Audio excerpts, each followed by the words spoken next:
So the first question comes in, and the question is, what about the ROI with inbound marketing? So I imagine the question means how does one drive return on investment with inbound marketing? Now, the basic investment when it comes to inbound marketing is producing great content. Of course, there are a lot of other things to it as well, but the start is producing great content. Once you start doing that, good analytics and good tracking of the kind of content that you're producing will help you to understand that customers are coming to you, and the kind of ROI that you drive will reduce over a period of time because your investment is sort of right in the beginning, which is just the production of the content. Once you keep on doing that, you'll find out that customers keep coming to you, and you don't need the big sales forces that you probably employ today. You don't need the cold calls. You don't need to invest in print or outdoor advertising or any other form of advertising which is push based or which is intrusive or which is just based on intruding the customer's enjoyment time.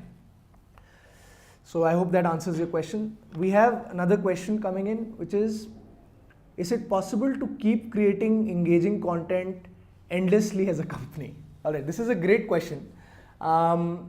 And I think the first part to it is at least start creating that content. Once you start creating that content, you'll find that there is just so much to go into in a particular subject, and with time, when your company expands, the kind of services and offerings that you have will keep on increasing.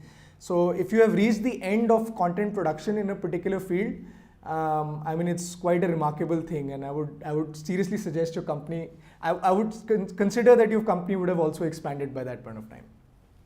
All right, we have another question.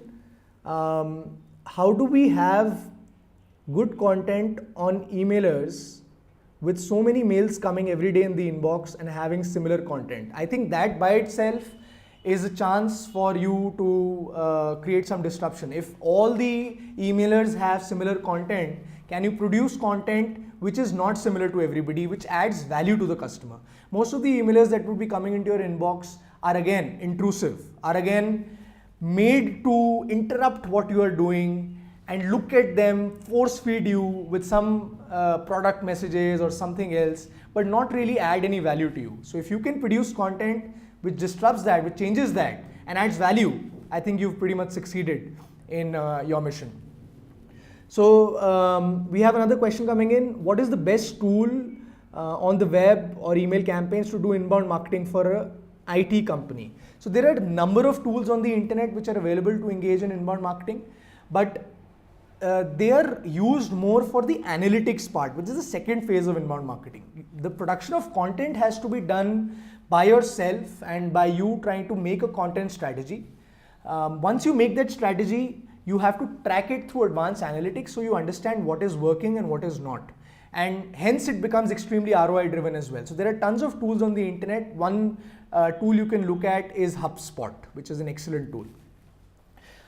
We have another question. How does the messaging or content change from tier 1 to tier 2 cities in one's marketing? Great question, but I think that pretty much is the answer to that is, does your customer profile change? Does the customer you're talking to change? If the customer you're talking to changes, you have to understand what interests them. So whether it's tier 1 or tier 2, it's just the profile which changes. And once you understand the profile better, you can produce content which engages your customer better. All right, we have another question. How will one understand what interests the consumer's content need, or what the consumer is interested in? So the answer to this is quite simple. You have to keep trying. Start producing some forms of content, start having some data points that you're tracking through that content production. You'll soon understand whether the customer is interested in your content, is sharing your content, is talking about your content, or is coming back to you for further content. If these data points are sort of satisfied, that means that you're producing great content. And if they are not, that means that you need to produce better content, or content which is more applicable for the consumer that you're talking to. All right, we have another question. This webinar as a company, how can it be beneficial for my marketing? Is it just outreach or something bigger. So it can be beneficial for your marketing because it drastically changes the way that you market. It completely transforms your marketing efforts. Instead of making it a push-based approach where you're trying to intrude the customer's daily schedule and forcing them to listen to you, you make your marketing into a pull-based approach where the consumer willingly comes to you, gives his mind space to you, and engages with you.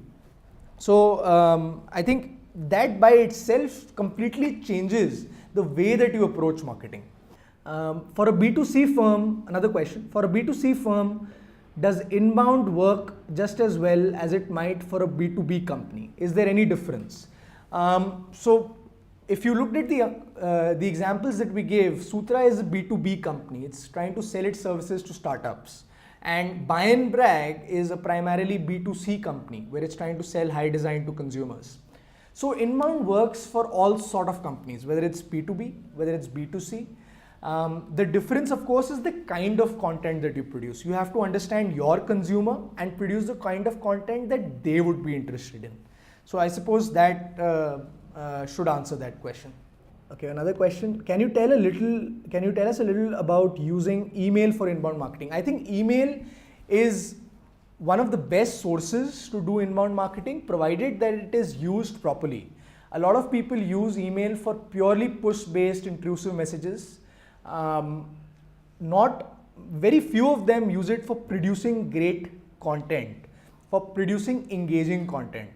I think if a company starts producing the kind of content which the consumer might be interested in and starts publishing it through emails, you'll see higher open rates, higher click-through rates, and hopefully higher purchase rates over a period of time as well. So I think that about pretty much ends our webinar. Thank you so much. I really enjoyed myself and hope you enjoyed the seminar as well. See you next again for another webinar from Octane on the 18th of June. Octane is available on Twitter at OctaneIn, on the web on octane.in, and on YouTube on Octane Mailman. Thank you so much. Bye-bye.